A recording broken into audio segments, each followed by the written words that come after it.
The field of modern shark research began to take root and sprout during the 1980s as research into the ecology and life history for a variety of species started to fill huge gaps in our knowledge for many sharks and rays. Even common commercially important species such as the blue, short-fin mako,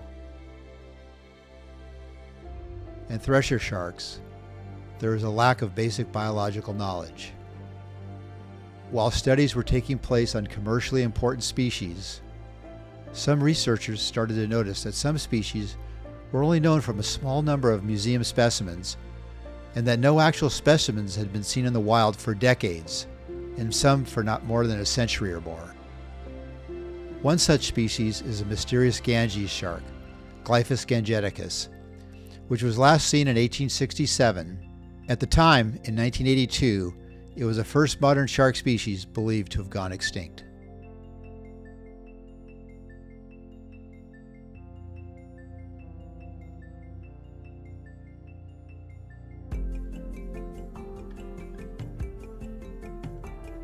Ichthyologists had known since at least 1822 that there were sharks and stingrays in the Ganges River. But it was not until Johannes Müller and Friedrich Henle published their epic monograph, Systematic Descriptions of Sharks and Rays, which was published in 1839, that this species came to light. The Ganges shark is one of two river shark species, the other being the spear-toothed shark, that were both described in 1839 by Müller and Henle. The Ganges shark was caught in what is now Bangladesh and had a notorious reputation for attacking bathers in the Ganges River system. However, for nearly 150 years, there was a question mark by researchers about whether these sharks were even a valid species or just a regional variant of the bull shark. Also, it was widely thought that only one species of shark occurred in the Ganges River, but that assumption was about to change. In 1982, during a research expedition by Leonard Compagno to India, he examined fisheries catches at landing sites and specimens in museum collections for over a 6-week period, searching for evidence that the Ganges shark was a real species. What he found was surprising in that all the sharks that he found were bull sharks, Carcharhinus leucas, a species well known to attack bathers and swimmers in coastal tropical and subtropical regions, and a species well known to travel long ways up rivers and into freshwater habitats. Finally, nearing the end of his trip, and with only a few days left, he visited Calcutta and the National Collection of Zoological Specimens. And again, most of what he found were bull sharks, misidentified as Ganges shark. However, he came across a specimen labeled Carcharhinus temeki, the broadfin shark, a species common at the time in Indian waters. Interestingly, the species was also described by Müller and Henle in 1839 in the same publication as the Ganges and spear-toothed sharks. Upon closer examination, however, he noticed some characters that didn't fit the broadfin shark, and he realized that he had found a true Ganges shark. At the time, it was only the second confirmed specimen of this species, but more importantly, it confirmed that there were two species of freshwater sharks in the Ganges River system. In addition to finding a true Ganges shark, a bull shark was also collected on the same day and by the same collector in the Hooghly River in 1867. It led Compagno to suspect that the bull shark was a more likely culprit for attacks on bathers. Paralleling Compagno's research in India, New Zealand shark scientist Jack Garrick was also studying the issue of river sharks of the genus Glyphis, and he'd collected some specimens in New Guinea and in northern Australia. Those specimens would later prove to be a new species of river shark, Glyphis garricki, the northern spear-tooth shark, described in 2008 by Leonard Compagno and several Australian shark scientists, including William White and Peter Last. However, a disturbing issue came to light during this time. All the species were from museum collections and had been collected over 100 years ago.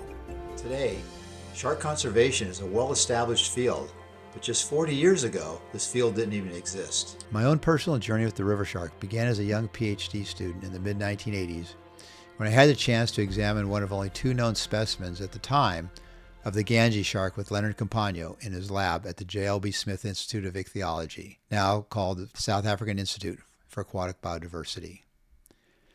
It was during this time that we discussed how museum collections were important, since many species were known from a few specimens in those collections. It was also during this time we started to discuss the potential loss of species that had not been seen in decades or more. I didn't know it at the time, but the seeds of my life journey to search for lost shark were planted.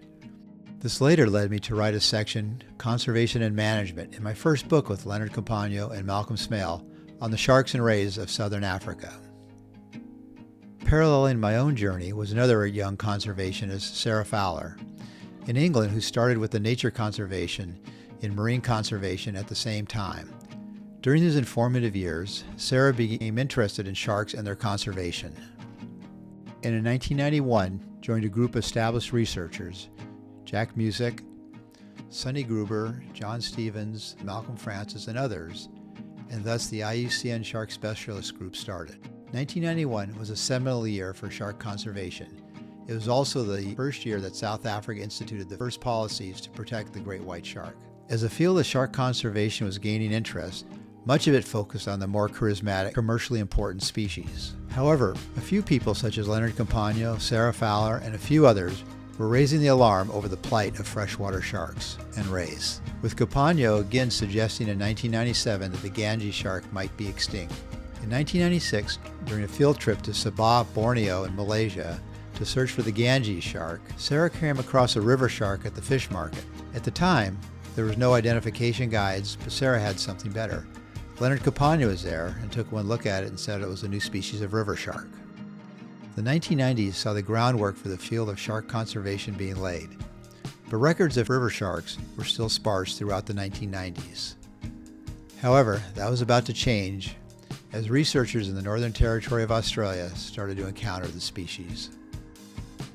In the early 2000s, very few river sharks still had been seen anywhere, except they were occasionally caught by researchers in Northern Australia who were looking for sawfishes, another critically endangered group that occupies a similar coastal marine and estuarine habitat. One of these Australian researchers studying sawfishes in Northern Australia was Dr. Peter Kind, an adjunct researcher at Charles Darwin University, who, while studying sawfishes, found river sharks to be abundant. In fact, he was encountering more river sharks than sawfishes. What Pete found in these northern Australian river systems was that river sharks, contrary to their name, were in fact a euryhaline species inhabiting tidal brackish areas subject to extreme tidal flows of 8 meters or more.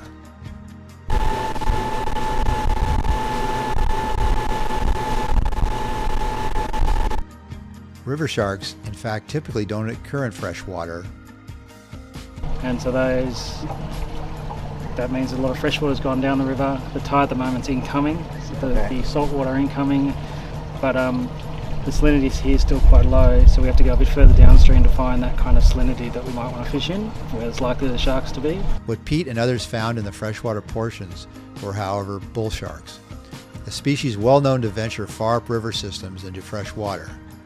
This was the same situation Leonard Compagno had found in the 1980s when he was looking for the Ganges shark.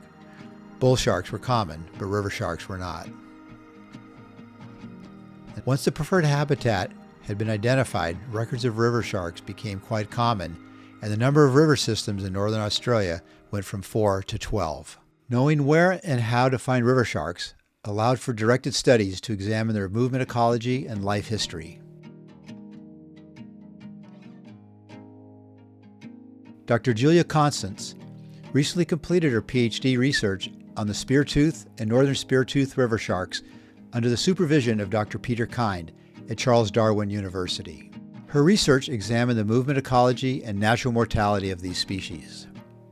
Among the more important findings from her research, Julia found that river sharks, especially younger individuals, have extremely high mortality rates, which should not be surprising given that river sharks live in a hostile environment, that in addition to requiring very restrictive environmental conditions, they share with bull sharks and saltwater crocodiles. An acoustic tagging study started by Peter Kind in 2013 and included as part of Julia's thesis research found that river sharks exhibit annual seasonal migrations up and down Northern Territory rivers, depending on the flow of fresh water, which expands and contracts their habitat range depending on the season.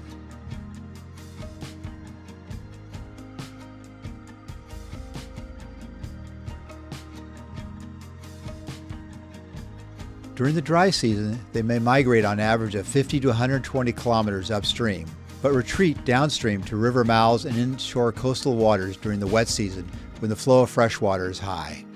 This type of information is crucial for developing conservation measures to protect these critically endangered sharks. My own personal 40-year journey with river sharks reached its pinnacle when I had the opportunity to join Pete and Julia on an expedition to tag river sharks. And just when I thought life couldn't get any better, I caught a catfish.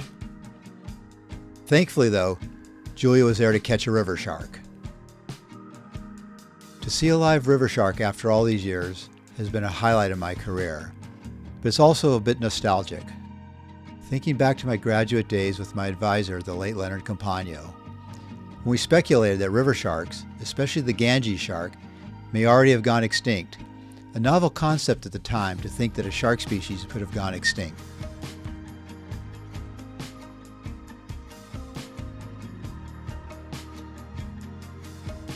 And now here I am releasing a tagged spear-toothed river shark, a species once lost, but now found.